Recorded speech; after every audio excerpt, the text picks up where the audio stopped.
pagi anak-anak. Pada pagi hari ini kita akan merenungkan firman Tuhan ya. Namun sebelumnya kiranya damai sejahtera Tuhan boleh menyertai kita semua.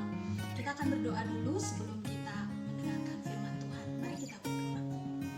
Bapa di surga, kami mengucap syukur untuk pagi hari yang indah ini. Kalau Tuhan beserta dengan kami, dan kiranya kami bersyukur untuk kasih setia Tuhan dan pemeliharaan Tuhan, penjagaan Tuhan kepada kami. Kalau kami akan membaca firman Tuhan, biarlah Roh Kudus-Mu memberikan pengertian kepada kami dan memampukan kami untuk melakukannya dalam hidup kami sehari-hari. Terima kasih Tuhan Yesus, di dalam nama-Mu kami sudah bersyukur dan berdoa. Amin. Sudah disiapkan Alkitabnya? Kita akan membaca firman Tuhan yang terambil dari Injil Lukas, pasalnya yang ke-16, ayatnya yang ke-10. Demikian firman Tuhan. Barang siapa setia dalam perkara-perkara kecil, ia setia juga dalam perkara-perkara besar. Dan barang siapa tidak benar dalam perkara-perkara kecil, ia tidak benar juga dalam perkara-perkara besar. Apa pembelajaran firman Tuhan yang bisa kita ambil dari pembacaan kita pada hari ini? Tuhan ingin kita semua melakukan perkara-perkara yang kecil terlebih dahulu. Setia dalam perkara-perkara yang kecil, maka kita akan menjadi setia dalam perkara-perkara yang besar. Nah, anak-anak, banyak orang sering kali melakukan perkara-perkara yang besar dulu, menginginkan perkara-perkara yang besar terlebih dahulu.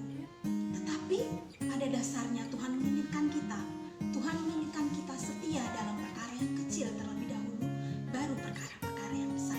Ada satu contoh di dalam Alkitab, yaitu tentang seorang tokoh yang mengajarkan kepada kita. Dia begitu setia kepada perkara yang kecil, dan Tuhan memberkati dia menjadi seorang yang luar biasa. Nah, banyak orang yang ingin selalu menjadi orang yang besar, orang yang hebat, orang yang terkenal, tetapi mereka lupa untuk mereka setia dalam perkara yang kecil. Mungkin kalian pernah ingat seorang tokoh yang populer, seorang tokoh yang pasti kalian kenal, karena sering kali kita mendengarnya. Tokoh ini begitu hebat dan begitu luar biasa, tetapi padahal sebenarnya dia setia dalam perkara yang kecil terlebih dahulu. Siapa yang masih ingat seorang tokoh yang masih kecil, tetapi dia bisa mengalahkan seorang raksasa yang besar? Masih ingat siapa dia? Dia adalah Daud. Dia selalu setia dalam perkara-perkara yang kecil.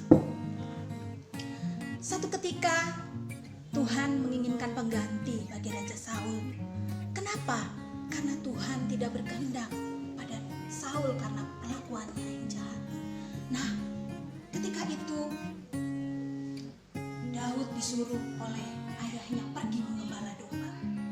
Dan kemudian Tuhan menyuruh Samuel untuk mencari pengganti Raja Saul. Kemudian Samuel pergi ke suatu kota, yaitu kota Betlehem. Ketika dia sampai di kota Betlehem, dia merayakan satu perayaan. Kemudian dia menemui Isai. Dia memanggil Isai, ayahnya Daud, dan berkata, "Aku akan mengurapi anakmu." Maka Isai pun membawa anaknya yang pertama. Anaknya yang pertama itu datang, tetapi ketika Samuel melihatnya, waduh, luar biasa. Ini pasti cocok menjadi sebagai pengganti Raja Saul.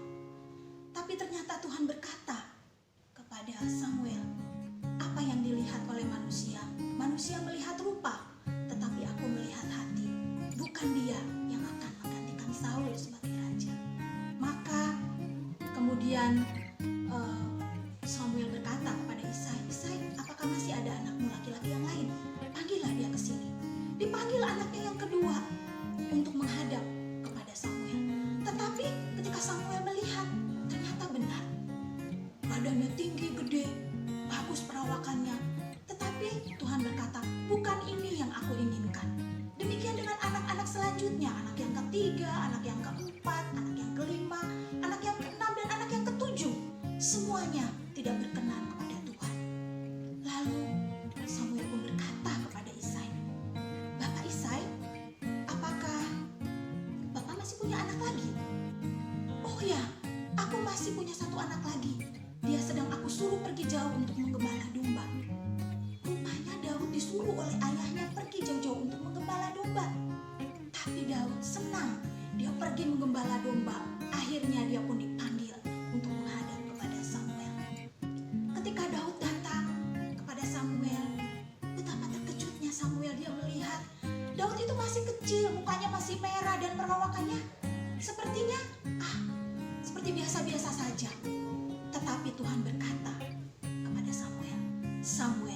mengurapi dia, karena dialah yang akan menggantikan Saul sebagai raja.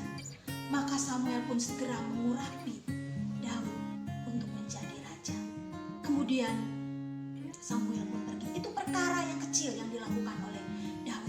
Dia hanya sebagai penggembala domba, tetapi Tuhan melihat hatinya yang penuh dengan kecintaan kepada Tuhan, hatinya yang penuh dengan ketaatan kepada orang tua, dan mengerjakan setiap pekerjaan yang diberikan oleh orang tuanya dengan setia. Perkara yang lain, yaitu perkara yang kedua, Daud pandai sekali memainkan kecapi. Dia memainkan kecapi dan orang-orang banyak yang tahu bahwa Daud pandai memainkan kecapi. Ketika itu Saul merasa gundah gulana, merasa galau, merasa stres, dan dia marah-marah dan mengamuk.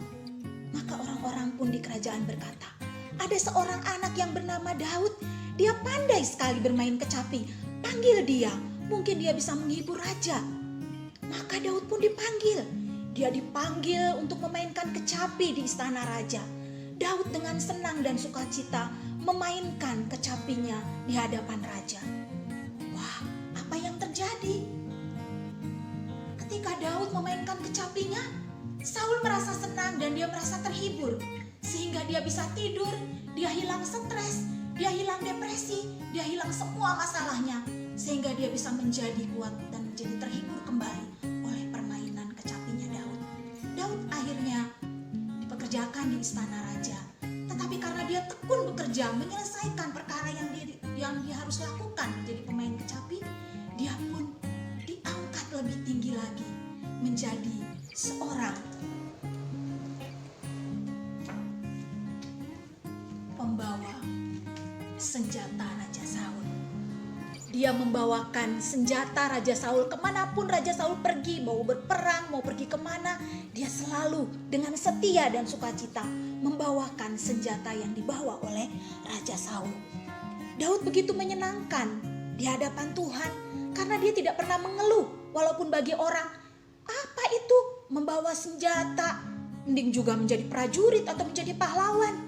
Tetapi Daud dengan setia, walaupun perkara hanya membawa senjatanya Raja Saul, tetapi dia dengan senang dan sukacita melakukan setiap pekerjaan yang diberikan kepadanya. Walaupun Daud sudah di istana raja, memainkan kecapi, kemudian membawa senjata Raja Saul, dia tetap senang. Dan kemudian dia tetap ingat pekerjaannya. Aku akan pulang ke rumah orang tuaku. Aku mau menggembalakan domba ayahku. Jadi ketika ada waktu dia pulang ke rumah. Kemudian dia bilang sama ayahnya, aku mau menggembalakan domba-domba ayah. Maka dia pun pergi. Walaupun orang berkata, menjadi seorang gembala domba, itu mahal kecil, itu mahal yang sepele, itu mahal yang rendahan. Tetapi Daud tidak memandang seperti itu. Karena dia mencintai pekerjaannya. Dia tahu tanggung jawabnya sebagai seorang anak. Kalau dia diberikan pekerjaan sebagai gembala domba, dia harus melakukannya. Walaupun kakak-kakaknya banyak yang menjadi seorang prajurit, yang berperang, yang menjadi seorang pahlawan, tetapi dia tidak mau itu. Dia percaya bahwa ayahnya memberikan pekerjaan yang terbaik. Dan satu hal lagi, ini pekerjaan yang sepertinya sepele. Ketika Daud di rumah, dia dipanggil oleh ayahnya, nak, kamu pergi ya, kamu antarkan makanan ini kepada kakak-kakakmu yang sedang berperang. Bawakan makan ini kepada kakak-kakakmu yang sedang berperang. Daud tidak mengeluh, dia tidak marah, kenapa sih aku yang disuruh-suruh? Tetapi justru dia, baik ayah, aku akan membawakan makanan ini kepada kakak-kakak yang ada di medan perang. Dan Daud dengan setia melakukan pekerjaannya. Dia membawa makanan ini kepada kakaknya yang ada di medan perang. Walaupun sampai di medan perang, kakak-kakaknya marahin dia. Kenapa kamu kesini? Kamu itu anak kecil, udah cepat pulang. Berbahaya buat kamu, cepat pulang. Tapi Daud tidak marah. Bahkan Daud berkata, terima kasih kak, aku akan pulang. Maka Daud pun segera pulang. Nah, dari cerita mengenai tokoh Daud ini kita boleh belajar. Daud setia dalam perkara yang kecil. Ketika dia bertanggung jawab menyelesaikan setiap pekerjaannya, dia dia pun menjadi berhasil. Saat ini kita mengenal Daud sebagai seorang raja yang populer, seorang raja yang luar biasa, seorang raja yang hebat, tidak ada yang mengalahkannya. Dia belum pernah kalah dalam peperangan. Tetapi kita mau belajar, apa ini maksud dengan perkara yang kecil? Perkara yang kecil adalah ketika kita mendapat pekerjaan, ketika kita mendapat tugas dari orang tua kita, dari guru-guru kita. Yang pertama, kita rajin melakukannya. Kita menyelesaikannya sampai selesai, tidak asal-asalan. Menyelesaikannya dengan penuh tanggung jawab. Mungkin selama ini kita masih manja dengan orang tua. Ketika kita bangun tidur, tempat tidur kita sudah diberesin dengan rapi. Sekarang belajar perkara yang kecil, rapikan tempat tidur. Dan ketika kita belajar, mungkin kita pikir, bosan belajar, malas ngerjain tugas-tugas dari ibu guru. Jangan, kita harus setia, harus rajin belajar. Tugas-tugas pekerjaan dicicil sedikit-sedikit, kalaupun mungkin banyak pekerjaan yang harus kita kerjakan. Kerjakan itu sebisa kita dan semampu kita. Ketika kita bermain, mungkin mainan kita banyak bertumpuk di mana-mana. Ingat, kita harus belajar membereskannya. Jangan suruh Mbak rapikan ini, jangan. Kita belajar menata sendiri, belajar membereskan sendiri mainan-mainan yang sudah kita mainkan. Belajar dari hal-hal yang kecil. Dan saya percaya, ibu percaya bahwa kalian bisa melakukan itu.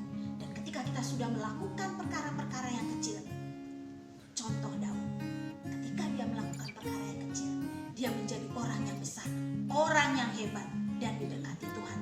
Apakah kalian mau menjadi seperti Daud? Ibu percaya kalian pasti mau menjadi orang seperti Daud. Kalian akan diberkati oleh Tuhan ketika kalian mau berusaha dari hal yang kecil untuk dipercayakan kepada hal yang besar. Kiranya firman Tuhan ini menguatkan kita semua, memberikan pembelajaran buat kita untuk hari ini.